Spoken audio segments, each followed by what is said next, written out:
Sebenarnya Mindi itu kan daerah-daerah dataran tinggi ya, itu baru lurus-lurus gitu, bagus-bagus lah. Contoh itu harus lengkap Pak. Nah, ini itu 2011 sebenarnya. 2011 itu harusnya udah panen Pak, tapi ternyata masih kerdil itu. Mau kita ganti juga, biarin aja lah gitu. Kesalahannya di mana nih Pak? Dia kan tanaman dataran tinggi.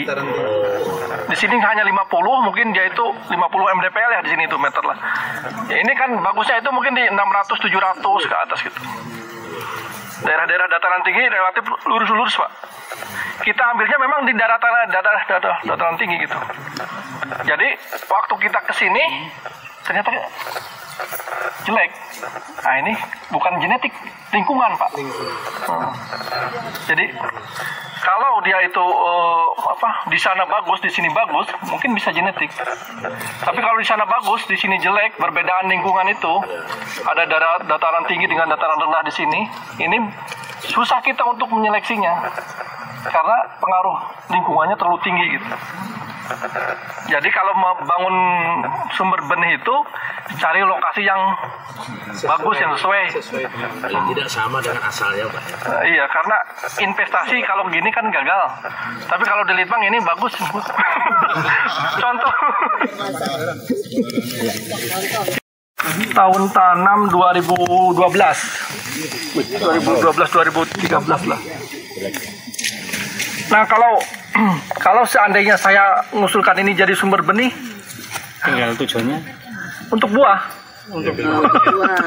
Tolak Pak. Tolak ya? Buah itu maksudnya untuk diambil buahnya atau? Iya. Ini kan benihnya ya, buahnya itu, bijinya itu untuk apa ya? Biodiesel. Iya. Tanaman energi ya? Tanaman energi. Jadi tadi ada yang Jogja itu kan gitu juga ya, tanaman Malpari juga. Agak maju sana loh, agak kering sana tuh. Enggak apa-apa Bu. Yang dari ujung kulon tadi dulu. Iya. Oh yang di ujung kulon. Ya, oh yang kasus tadi. Oke. Yang uji propenan itu ya. Betul kan, cuma satu lokasi aja. Memang dari sampai ke beberapa kondisi dengan satu lokasi aja. Iya. Kalau propenan nggak bisa, mungkin kalau family boleh. Boleh kan? Iya kalau family boleh. Iya betul. Jadi uji keturunan boleh. Iya. Kita berada di apa ya? Macam uji keturunan jabon putih. Ya. Jadi nanti ada jabon merah, jabon putih. Nanti kita lihat jabon kuning terakhir. Gempol itu nuklea. Karena kayunya kuning, dia satu family dengan ini. Upload.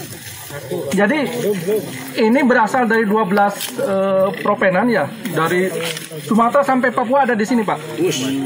Dan kita tanam di 3 lokasi. Salah satunya di Limbangan yang mungkin dikelola sama, sekarang diserahkan ke SPTH ya, Jawa Barat itu, BPTH Jawa Barat. Dan dari penampilannya di Limbangan itu lebih bagus dari sini. Limbangan Garut ya? Limbangan Garut. Oh, iya. Padahal lebih duluan ini nanamnya itu beda 1 tahun. Jadi 1 tahun 2013 di sini, 2014 di Garut, 2015 di Kediri, di Pare. Jadi tapak di sini kayaknya kurang cocok untuk jabon. Jadi harusnya kalau udah 6 tahunan itu udah 30 up lah. Tapi di sini tanahnya kurang bagus. Jadi harusnya 7 tahun panen, mungkin di sini 13-14 tahun baru bisa 30. Hah? Kalau cuacanya sama?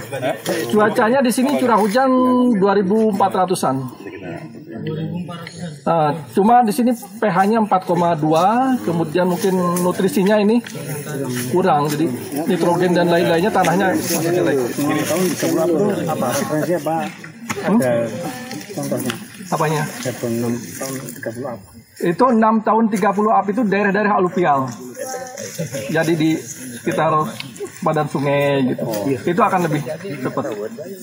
Karena dia memang alamnya di situ. Ini daerah-daerah kering, mungkin baru hujan itu sekitar Januarian. Agak telat, beda dengan Bogor, Pak. Agak beda. Cuma kita juga kualitas kayunya kita coba juga teliti gitu. Mungkin nanti hanya cocok untuk dijadikan apa? Dipilih klon aja, klon yang cocok di daerah-daerah kering. Jadi dari beberapa 105 famili itu kita pilih 1 atau 2 klon aja untuk dikembangkan untuk penanaman daerah kering gitu. Yang mati juga ada ya Pak? Yang mati itu sebenarnya itu seleksi alami. Jadi kita udah nggak usah nebang lagi. Bagus. Jadi yang mati biarkanlah mati. Kita pilih yang hidupnya aja, Pak.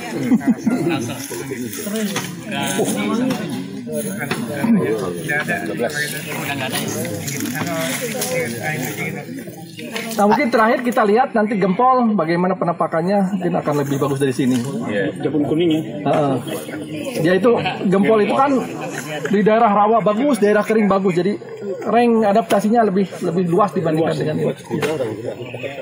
Karena kita pun menjajarkan antara jabon merah, jabon putih, kemudian gempol itu ditanam. Itu Pak, kita nanam itu sekitar bulan November. Satu hamparan. Itu untuk jabon merah itu persentase hidupnya 30-an. Jabon putih itu mungkin 25-an. Tapi yang gempol itu bisa 95. Jadi untuk kering bagus. Jadi katanya itu untuk reklamasi itu gempol bagus. Cuma masalahnya kayunya itu belum banyak yang minati kayunya.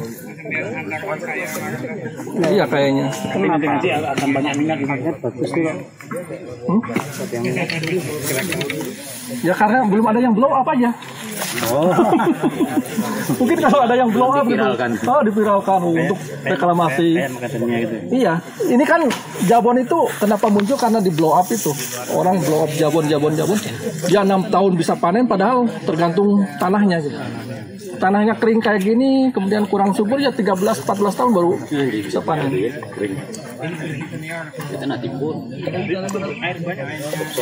Ya dalam artian kering itu kan ada daerah-daerah yang lembab, daerah-daerah yang cocok untuk jabon itu. Karena ini kan daerah-daerah yang sempadan sungai gitu, daerah-daerah itu di alaminya itu. Tadi kan yang mati nggak perlu Perawatannya nggak? Kita pemupukan sampai 3 tahun aja. Kalau udah 3 tahun nggak. Tadi kan yang mati seleksi alam gitu ya. Tapi ada yang disulam nanti gitu Pak. Buat bangun sumber benihnya itu gimana? Ya sebenarnya P plus berapa gitu Paknya ya? Walaupun mau disulam tahun pertama dengan famili yang sama boleh. Tapi kalau untuk selanjutnya mungkin hanya tanaman pengisi aja. Bolehlah di situ di itu, tapi dalam perhitungan nantinya itu tidak diabaikan. Matinya pas masih kecil 1 bulan 2 bulan gitu pas pertama kali. Karena stres pengangkatan kan. Ya harus disulam. Jadi maksimal T plus berapa gitu maksudnya? Ini aja tahun pertama aja. Tahun pertama. Optimalkan karena nanti 1 tahun aja untuk jenis. Kalau yang lama tumbuh ya bisa tahun kedua lah. Tapi kalau cepat tumbuh itu akan itu. Kalau dalam hitungan ke parameter genetiknya nggak bisa disatukan, tetap harus dipisahkan. Walaupun di umur yang sama. Kalau umur yang sama bisa kan? 3 bulan. Biasanya kita nanam itu kan ada cadangan untuk lama. Pelengnya kan, 20%. Ya, 3 bulan pertama itu yang intensif kan. Iya betul, dari famili yang sini. Kalau udah kesananya mati mungkin itu faktor genetik tidak cocok di daerah ini. Tapi ya itu hasrat untuk memenuhinya itu kadang-kadang ada aja. Nah itu yang celakanya itu kalau kita kurang koordinasi dengan petugas lapangan. Apalagi dalam organisasi yang kekuatan atasnya itu kuat gitu Pak, jadi takut mati. Tapi kalau pimpinan kontrol, tubuh semua, padahal mungkin ada yang mati juga. Tapi pimpinannya juga nggak tahu. Pak Yuda. Ini udah pernah produksi Pak? Masa nggak ada yang mau? Ada yang pernah coba panen buahnya. Soalnya ini pinter kan? mirip Pak sama di Palembang ada nanam jabon putih, hampir mirip. Di sana tuh kendalanya buahnya sedikit gitu Pak. Belum ada Pak. Ini sebenarnya udah ada yang berbuah tapi mungkin sedikit sekali ini. Oh sama ya Pak? Iya sama. Karena dia nggak serempak gitu Pak. Dibangun kan, jadinya KBS harusnya. Iya. Cuman ya kayak gini jadinya itu. Padahal asalnya berbuah dia gitu. Ya mungkin Kendala apa ya? lahannya aja. Ini juga lingkungan kurang bagus juga sih untuk jabon putih. Cuman tumbuh baik. Karena kalau jabon putih, kalau di alam itu dengan jabon merah itu beda itunya. Beda. Kalau kita ke Sulawesi ya, daerah-daerah Pomala itu apalah. Dia itu jabon merah itu berada di atas ketinggian 250 sampai 300 ke atas gitu. Tapi jabon putih itu banyak yang di bawahnya itu, Pak. Jadi ada kemungkinan jabon merah itu lebih tahan kekeringan dibandingkan jabon putih. Gitu. Iya, jadi ada rank tepak tumbuh lah. Meskipun ada jabon merah yang tumbuh di dataran rendah. Tapi umumnya, jadi kalau kita gradien ketinggian tempat itu bisa dilihat, oh ini gempol di bawah lagi gitu. Kemudian jabon putih, nanti lebih atas biasanya jabon merah.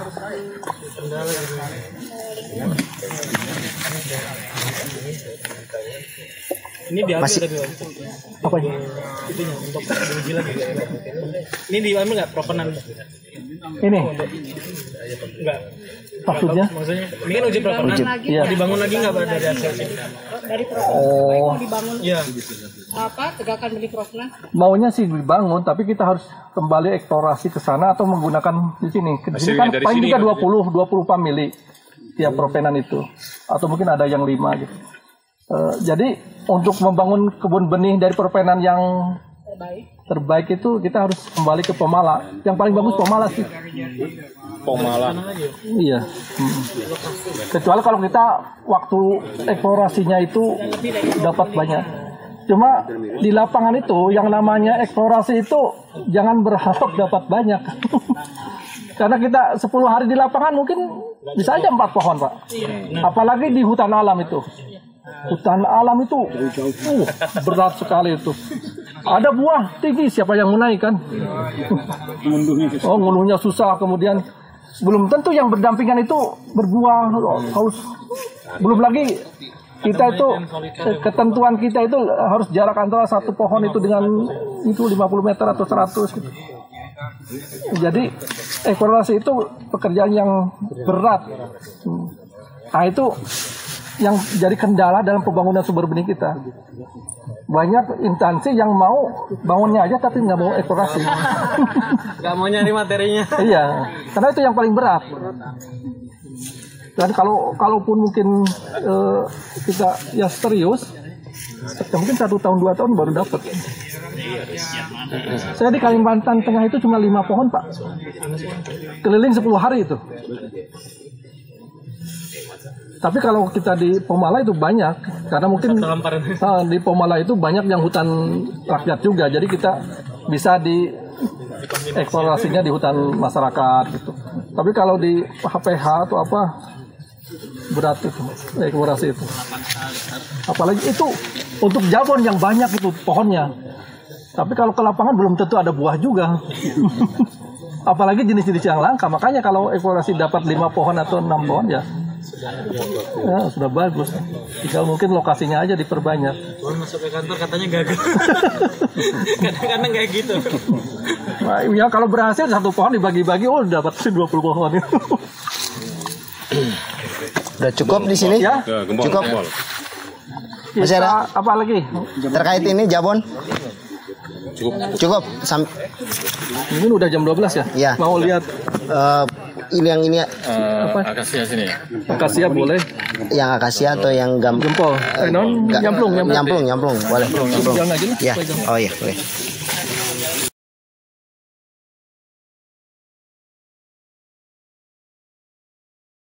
Ini kita berada di Tegakan Nyamplung. Dulu ini Mungkin agak kecilin dikit. Ya. Dulu ini bukan untuk sumber benih sih dibangunnya, jadi kita hanya untuk menguji mutu bibit. Jadi kita itu ini ada 6 populasi, 6 propenan.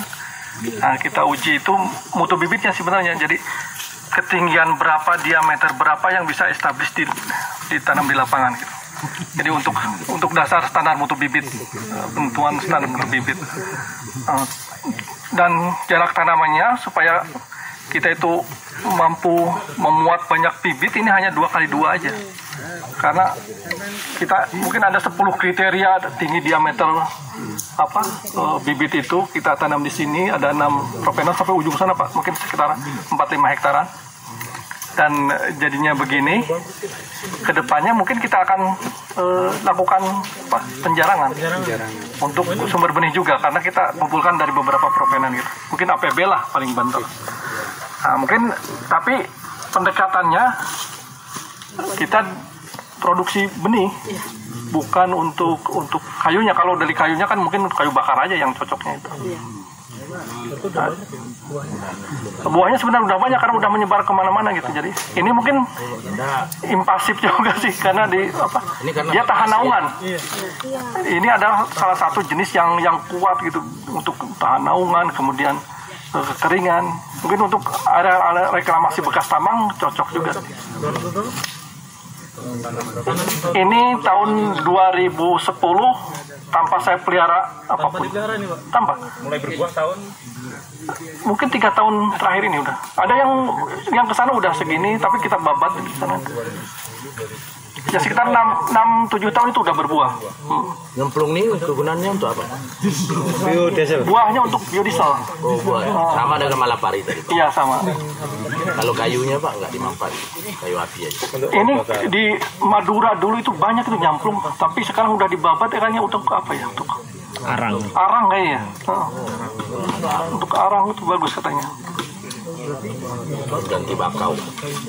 Mungkin kalau kita menilai sumber benih nyamplung itu beda apanya, kualitas tegakannya itu mungkin harus beda ya. Kalau kita pas berbuah ya mungkin produksi buahnya, walaupun yang kita harapkan itu sebenarnya kandungan minyak dengan produksi buah, tapi kalau kandungan minyak kan harus ke lab itu agak repot dan mahal lah. Mungkin dari segi pendekatan produksi buah. Cuma kalau kayak gini belum ada buahnya atau belum saat musim buah, pendekatan apa yang kita lakukan gitu? Tajuk. Mungkin besar tajuk gitu apa? Iya. Cuma kalau terlalu rapat gini kayaknya produksinya sedikit juga. Jadi kriteria untuk kualitas pohon atau itu tergantung tujuan kita gitu, tidak bisa disamakan. Mungkin yang masih kita bingung itu adalah bambu. Sumber benih bambu itu belum ada itu petunjuknya. Terakhir mungkin ada workshop itu tahun kemarin itu kita menentukan bagaimana sih untuk menentukan sumber benih bambu gitu. Karena bambu kan paling juga bisa dengan stek bonggol ya, kemudian stek cabang ataupun mungkin dari kultur jaringan gitu. Jadi itu pun harus ada 3 standar yang berbeda. Kalau dia berasal dari itu bibit ya, maaf ini sumber benih. Kalau sumber benih itu kan untuk menentukan dulu kemarin itu harus ada 25 rumpun. Berat juga kan ya?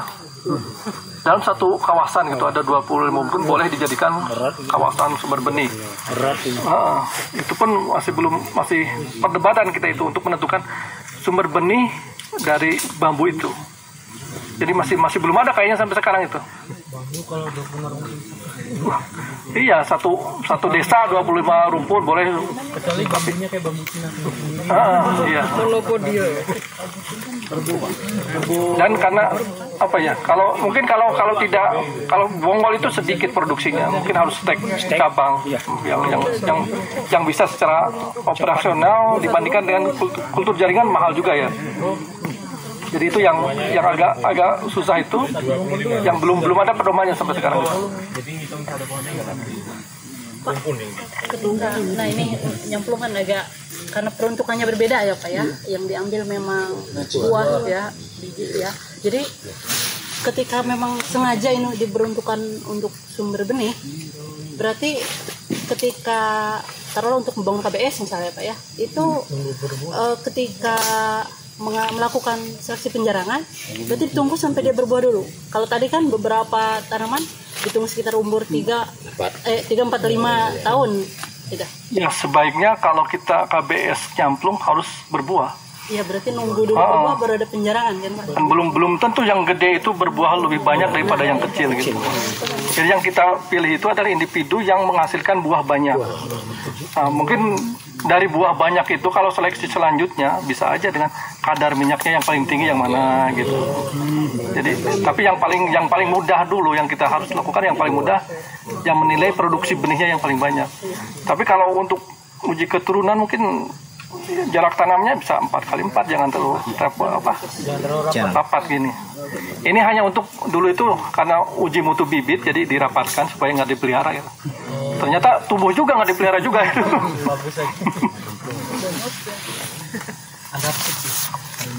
Masih ada yang ditanyakan? Pelihara tapi diyasinin sama Pak Dede 7 kali. Iya. Siapa nih? Karena sini karena ini memang karakternya di Payo ya. Baca-bacain gitu Pak. Yasin. Ini materi genetiknya dari Carita, Pangandaran, kemudian Purworejo, kemudian Jogja, pantai Jogjanya, Anak Purwo juga ada, dan Lombok. Pantai Selatan ya. Ini nggak satu Apanya? Ada 6 lokasi. Iya, Jawa dengan Lombok lah.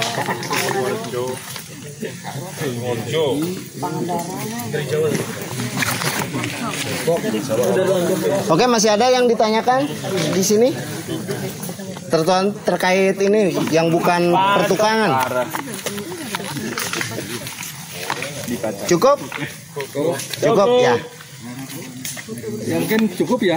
Tapi yang kita hadapi nanti kalau menilai sumber benih itu adalah yang ngajukan itu nggak paham juga sumber benih, yang syarat-syarat sumber benih itu, sehingga mungkin kita akan kecewa juga nanti ke depan tuh. Loh kenapa tegakan gini diajukan sebagai sumber benih? Karena mereka mungkin nggak tahu juga itu. Jadi dalam penilaiannya itu ya susah juga gitu. Kadang-kadang ada pohon yang berjajar gitu. 25 atau 26 pohon di pinggir jalan. Diajukan untuk sumber benih. Banyak itu kasus-kasus gitu. Yang ya pokoknya kan hitungannya 25.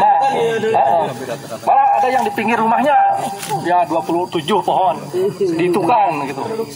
Kadang-kadang mau dinilai gimana, mau nggak gimana gitu. Jadi pertimbangan itu yang mungkin harus kita uji terus lah. Karena 25 pohon itu pohon induk apa pohon? Iya, karena kita memilih sumber benih bukan tegakan sih. Itu ya. Harus bedakan pemahaman sumber benih dengan tegakan biasa. Jangan sampai tegakan biasa itu mereka ajukan, kita iyakan aja gitu. Jadi mungkin ada pertimbangan-pertimbangan iya. Dan juga banyak jenis-jenis tertentu yang diajukan begitu aja tanpa memperhitungkan manfaat penggunaan benihnya Pak, sehingga sumber benih itu banyak yang tidak digunakan. Mungkin jenis-jenis yang belum banyak ditanam orang gitu, aneh-aneh diajukan, kita iyakan kan pakai biaya juga kita menilai itu. Cuman Pak, mereka juga keluar biaya kalau nyamplung kalau ditanam di tanah gambut kemungkinan itu benar. Tambah nggak mau. Tanah gambut. Bisa nggak? Saya sih belum uji itu. Mungkin perlu diuji juga. Karena banyak di sana kan gambut Pak yang masih kosong-kosong. Kan ini kan dapat yang berpasir. Kayaknya cocok juga sih. Coba aja Pak. Kasih ya kan kayak modelnya kan. Kemudian nanti minta sama beliau kan. Kebit nyamplung Pak kirimin. Enggak mau. Bani Piro. Hitung saja itu. Kita kembali ke sana ya, udah jam 12.